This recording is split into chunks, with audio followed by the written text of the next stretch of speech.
So you guys have had lots of experience on other farms and even your own farm in a different location. And so I know moving a farm has got its own struggles and challenges. But one thing is you guys had to do it pretty quickly, right? Yeah. And so one thing, I know you have a few things you want to share here, but one thing is we're standing in front of a high tunnel that looks like a shed. So what's up with that? So yeah, basically we moved from our old land to this land.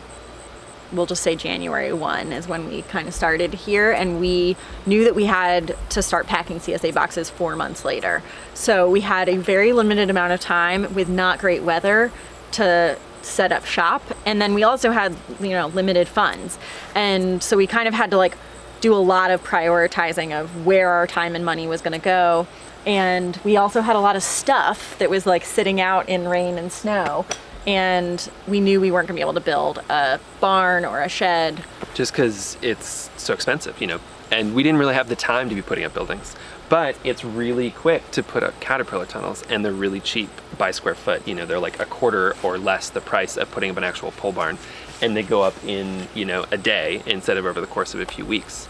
So in order to store all of the tools and things, and you know, row cover and fertilizer and extra wax boxes and walk behind tractor and mower and stuff like that we wanted to keep out of the rain, we just put up a quick caterpillar tunnel, put some shade cloth over it so it didn't get too hot.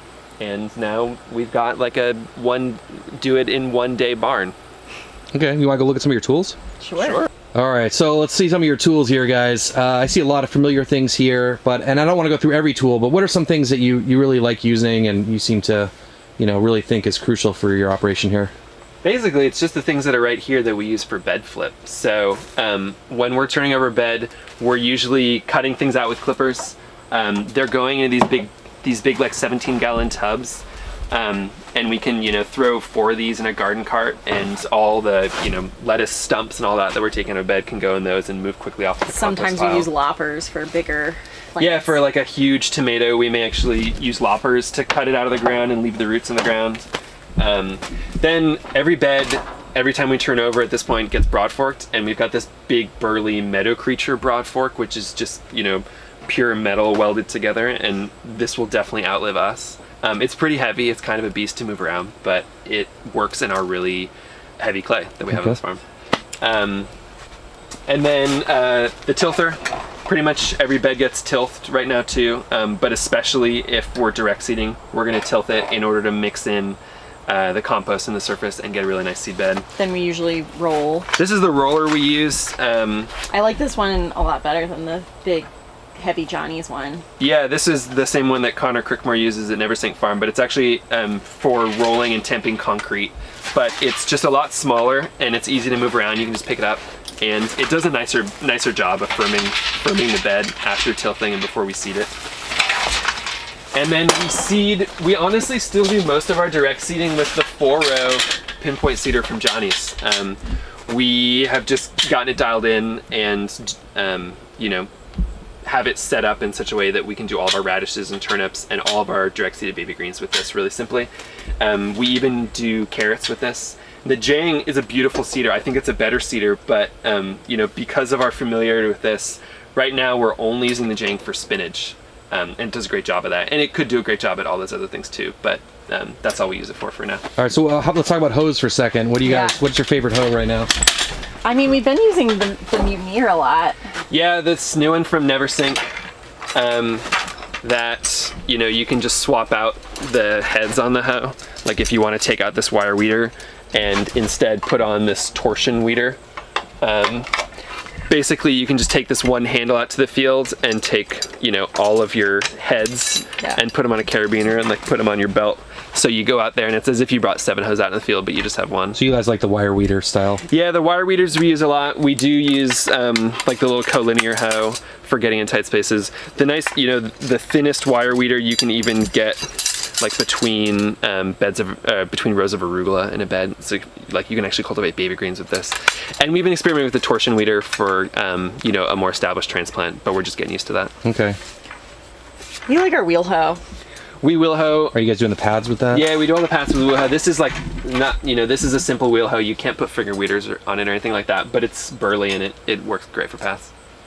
Cool. We hope to spend less time weeding Yeah. over time. I think because this was a hay field until this year, it's been pretty grassy. Yeah. One day we'll get rid of all our house. We use our marker rake for anytime we're transplanting. We use that to mark out where the transplants are going. Simple. I love that tool is so simple and Yeah. so effective. Yeah, I think a lot of people getting started, or you see all these tools online, and I think it comes down to that you don't need a lot. You don't need them. No. Don't. You just have to have the right things. Yeah. And sometimes it's hard to figure out what those are, but I know that personally, like I use less tools Yeah. every year. And I think Definitely. having too many tools gets in the way. Definitely. Because it's clutter. It's confusing. Yeah, I think when we started out, we were like, oh yeah, we should buy that new tool. And at this point, we're like, we're only buying that tool if we can see it's going to completely change our farm. Try I to mean, buy I less and see less. here, I see like you probably don't use all these all the time. No, not even close. Yeah. We should get rid of them if anyone wants any. Don't put that out there, man.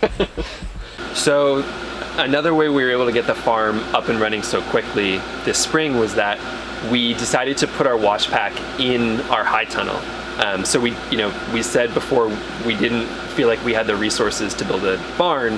That meant we had to put wash packs somewhere. We thought about doing it in a caterpillar tunnel, but we realized it made sense for us to build a big 30 by 100 foot tunnel in this case. And then divide it into 3 sections. So the first quarter of the hoop house is our wash pack.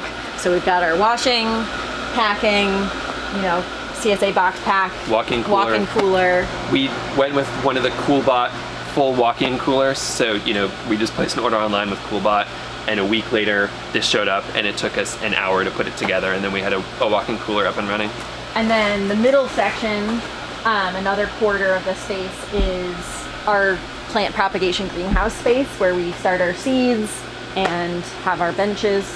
And then the back half of the hoop house is in-ground production. Yeah, 50-foot beds. We can fit 8 back there, and like this summer, that's where we did tomatoes. And this winter, this is a kind of even more covered space where we'll be able to grow all winter. So being able, we just had to spend 2 weeks, put up 1 tunnel, and out of that we got our whole wash pack, central command, our nursery, and a nice field block of covered space. And for those of you who are wondering, we are in the southeast, it's really hot here. The way we make it work is in the summer, we actually have double shade cloth over the wash pack area.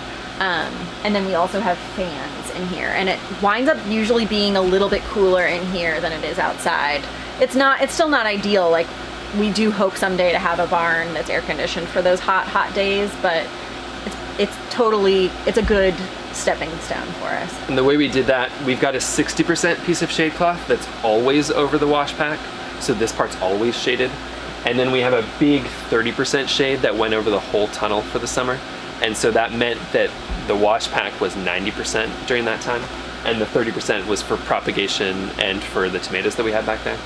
And then we also put white landscape fabric down. We put down black landscape fabric to prevent any weeds from growing up. We put down 3 inches of pea gravel, and then we put down white landscape fabric on top of that, so we would have It's a surface almost like a floor. that wasn't going to heat up, and that was many times cheaper than pouring a slab. Awesome. Great tips for starting up a farm quickly. Yeah.